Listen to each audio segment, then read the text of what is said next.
இன்றைக்கி நம்ம வீடியோவில் என்ன பார்க்க போகிறோம்னா, ஒரு வாரம் நம்ம வாங்குகிற அந்த பாலுகளை வச்சு நம்ம நெய், சுத்தமான நெய் எப்படி தயார் பண்ண போகிறதுன்னு தான் பார்க்க போகிறோம். வாங்க வீடியோக்குள்ளே போய் எப்படி பண்ணுறதுன்னு பார்க்கலாம்.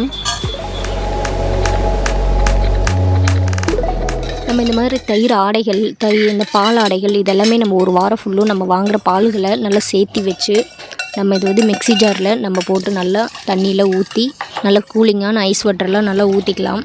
இது ஊற்றி மிக்ஸி ஜாரில் நம்ம எல்லாம் ஒன்றா கலந்துக்கலாம். பச்சை தண்ணி ஊற்றினோம்னா நம்ம வந்து அந்த மிக்ஸி சூட்டுக்கு வந்து அது அப்படியே வலுவலுன்னு ஒட்டிக்கும். நல்லா கூலிங்கான தண்ணி தாங்க ஊற்றணும்.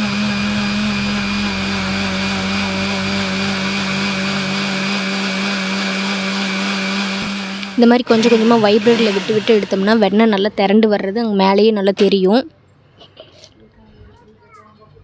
இந்த மாதிரி வந்ததுக்கப்புறம் நம்ம வேறு குண்டாவில் மாற்றிக்கலாம்.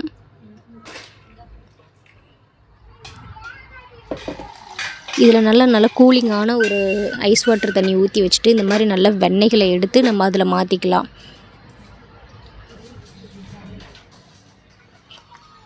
நம்ம பச்சை தண்ணியில் இது பண்ணோம்னா கையில் எல்லாமே ஒட்டும். கூலிங்கான வாட்டர் இருந்ததுன்னா நம்ம அதில் வந்து கைகள்லாம் எதுவுமே ஒட்டாதுங்க. நீங்களும் கண்டிப்பாக முடிஞ்ச அளவுக்கு ஐஸ் வாட்டர்லேயே யூஸ் பண்ணுங்கள்.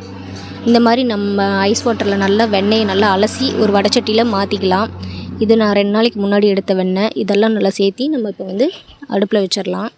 இந்த மாதிரி அடுப்பு எரியிறப்ப அந்த வெண்ணெய்கள்லாம் நல்லா உருகிரும்.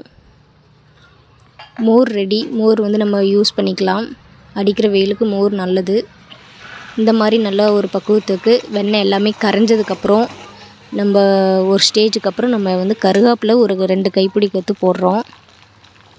இந்தளவுக்கு நல்லா கருவேப்பிலை தேவையான அளவு நல்லா சேர்த்துட்டு அந்த நுரை இதெல்லாம் நல்லா அடங்கினதுக்கப்புறம் இந்த மாதிரி ஸ்டேஜுக்கு வரணும். இன்னும் கொஞ்சம் நேரம் விடலாம். இந்த பக்குவத்துக்கு வந்ததுக்கப்புறம் நம்ம அடுப்பை நிறுத்தி ஆறுனதுக்கப்புறம் நம்ம வந்து ஒரு பாட்டிலில் ஸ்டோரேஜ் பண்ணிக்கலாம். என்னோடய வீடியோ உங்களுக்கு பிடிச்சிருச்சுன்னா சப்ஸ்கிரைப் பண்ணுங்கள், ஷேர் பண்ணுங்கள், லைக் பண்ணுங்கள். நன்றி, வணக்கம்.